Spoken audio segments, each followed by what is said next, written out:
year. So that's working on the economy every day. So you said he's been working on the economy every day for 19 months. Now Bloomberg economists are forecasting a 100% chance of a recession. So how is it that we can be barreling towards a recession and the economy is, as the president says, strong as hell?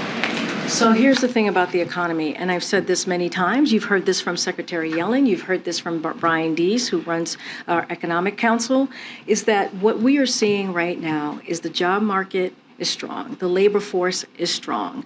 And that is not what we see usually before a recession. It's seeing an economy that is going into a transition with more stable growth, more steady growth.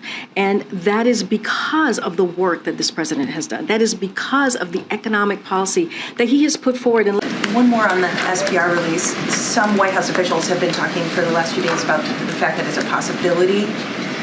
Can you explain why, with gas prices, you mentioned earlier that gas prices are going down again, why would the U.S. need another SPR release from that 180 million barrels that you already announced? Why would you need that now if prices are already dropping?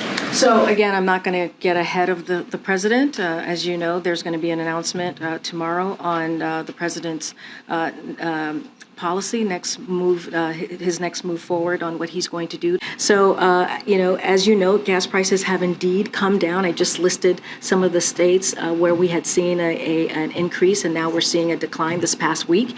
They came down at the fastest pace in over a decade this summer and have continued to fall in recent days. President Biden's going to continue to take action to make sure that he lowers costs.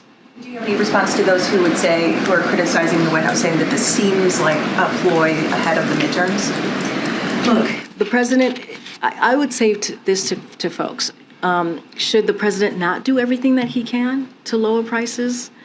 Should he not continue to keep his promise to give American people a little bit of breathing room? That's the promise that he's made. Should he not do that? And so that's what you're seeing right now.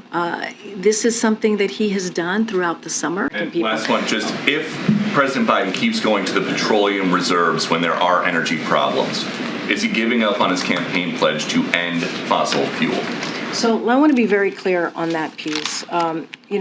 There is no shortage of opportunity or incentive for oil companies to ramp up production. We've made that clear. U.S. oil production is up and on track to reach a record high this year. Again, a record high.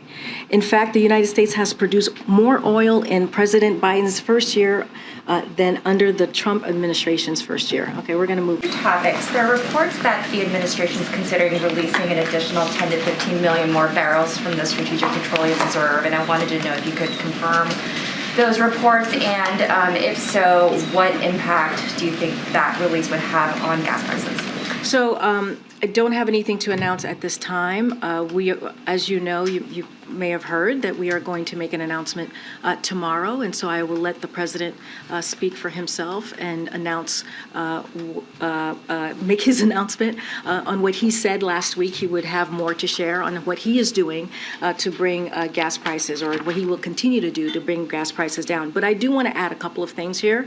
Gas prices have fallen by $1.15. This summer was the fastest in over a decade.